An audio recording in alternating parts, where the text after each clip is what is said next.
Hello friends, তোমরা সব কেমন আছো? আশা করছি তোমরা সবাই খুব ভালো আছো, সুস্থ আছো। ফ্রেন্ডস, আমিও ভালো আছি, সুস্থ আছি। দেখো, সমস্ত গাছগুলোকে তুলে দিয়েছি।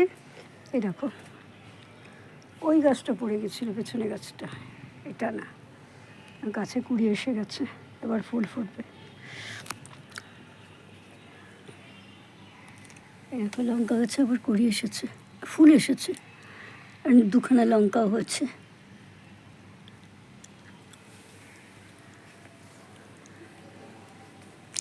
এখন জল দেবো না, সকালে জল দেয়নি, বিকেলে জল দেবো। বিকেলে জল দিলে গাছগুলো ঠান্ডা থাকে।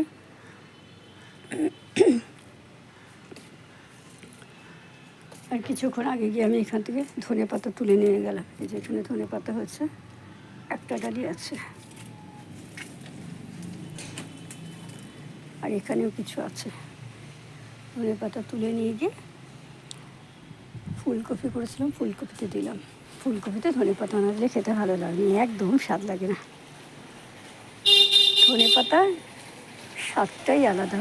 রান্না যদি কোনো রকমের ভাবে করা হয়, নেড়ে চেড়ে যদি দেওয়া হয়, তার মধ্যে যদি একটু ধনে পাতা দেওয়া হয় না, তার টেস্টই পাল্টে যায়। দেখো কত ব্রাঞ্চ বেরোচ্ছে।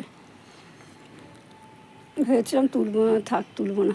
কত ব্রাঞ্চ বেরোচ্ছে, এটাই দিয়ে দেখবো যে যখন সময় হবে তখন দেখবে কত হচ্ছে। সময়ের আগেই হয়ে যাবে। আর এই দেখো, এই লাউ গাছটা তো মাথাটা কেটে দিয়েছিলাম, তার ফলে দেখো কত ব্রাঞ্চ বেরিয়েছে, চারপাশ থেকে ছড়িয়ে গেছে। দেখো, অথচ গোড়াটা এখন ক্লিক করছে। আর ওইখানটাতে এখন সব সবজির খোসা শোকাতে দিচ্ছি সার করার জন্য। ওইটা তো আগেও তাই ছিল, ওইটাতে সার করেছিলাম, এখন আবার দিচ্ছি। রোদ দিচ্ছি, কারণ রোদ না হলে নিচে যেগুলো ভেজে আছে সেগুলো শুকোবে না। আর এক আপনা করলা গাছ উঠেছে। এই কুমড়ো গাছগুলো যে দেখছি, এগুলো সব নিজে থেকে উঠেছে, আমি কিছু করিনি। লেবু গাছটাও কত সুন্দর পাতা হয়েছে, কিন্তু আবার এই লেবু গাছটাতে পাতা কাটা ধরেছে। এখনও দেখো চন্দ্রমল্লিকা ফুল ফুটছে। দেখো, চন্দ্রমল্লিকা ফুলগুলোর মধ্যে থেকে না, এগুলো কি হচ্ছে আমি জানি না, হয়তো এগুলো বীজ হবে। এ দেখো, মনে হয় বীজ। অথচ এই গাছগুলোতে কিন্তু হচ্ছে না, সব গাছে মনে হয় না সেটা।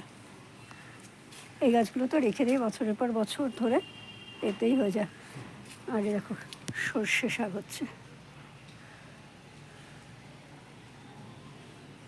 আর আমি এখানে 5-6টা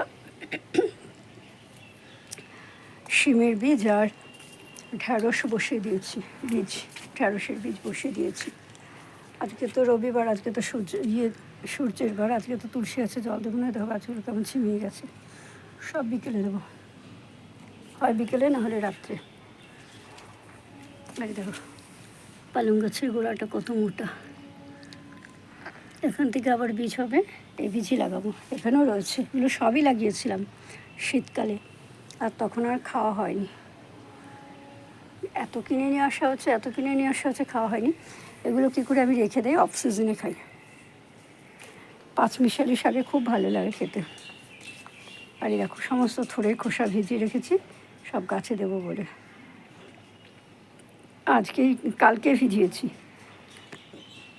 2 দিন বাদে দেবো। কষ্ট বেরোবে, সে কষ্টে গাছের উপকার। দেখো, এখানে আবার কত বেলফুলে কুড়ি এসেছে। আমার এই যে রাখি ফুল গাছটা, দেখো আবার নতুন নতুন ব্রাঞ্চ ছড়াচ্ছে, কি সুন্দর দেখেছো। এই বড় টগর ফুলটা বড় হলো এতদিন বাদে।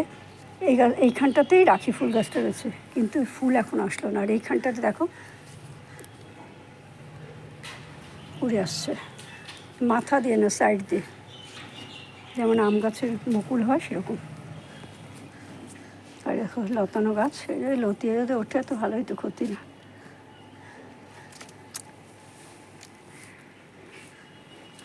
নাকচেপা গাছে প্রচুর ব্রাঞ্চ বেরিয়েছে।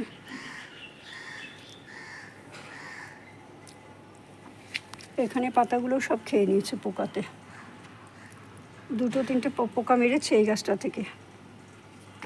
কখন আসে কখন খায় বুঝতেও পারি না, খেয়ে দিয়ে চলে যায়।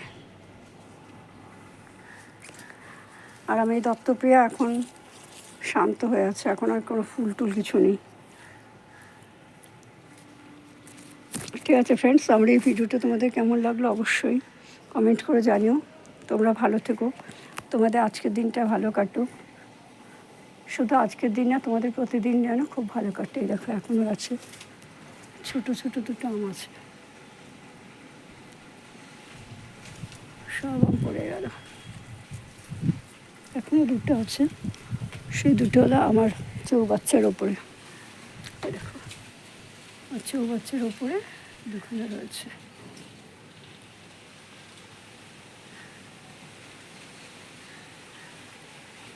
বাই। এখানে দুটো রয়েছে। সেদিনকে এখানে একটা আম ছিল, আমটা পড়ে গেছে, আমি দেখি আমার ছাদের মধ্যে পড়ে ফেটে গেছে। আমরা যাদের গাছের আম তারা খেতে পারলো না, সেই জন্য আমি যখন বাড়ি যাচ্ছিলাম যাওয়ার সময় আমটা ওই যে পাঁচিলটা আছে, পাঁচিলের শিউলি গাছের পাশে রেখে এসেছিলাম। পরে এসে দেখলাম নেই, যা ওরা হয়তো তুলে নিয়েছে। এত কষ্টের গাছ, এত শখের গাছ, ফল এত হলো কিন্তু আর ভাগ্যে আসলো না। এখন আছে একটা দুটো করে আছে, তাও পড়ে যাচ্ছে। আমি চাই এগুলো যেন আর না পড়ে যায়, থাকুক। যাদের গাছ তারাও তো কিছু আশা করে খাবো। Bye, tata.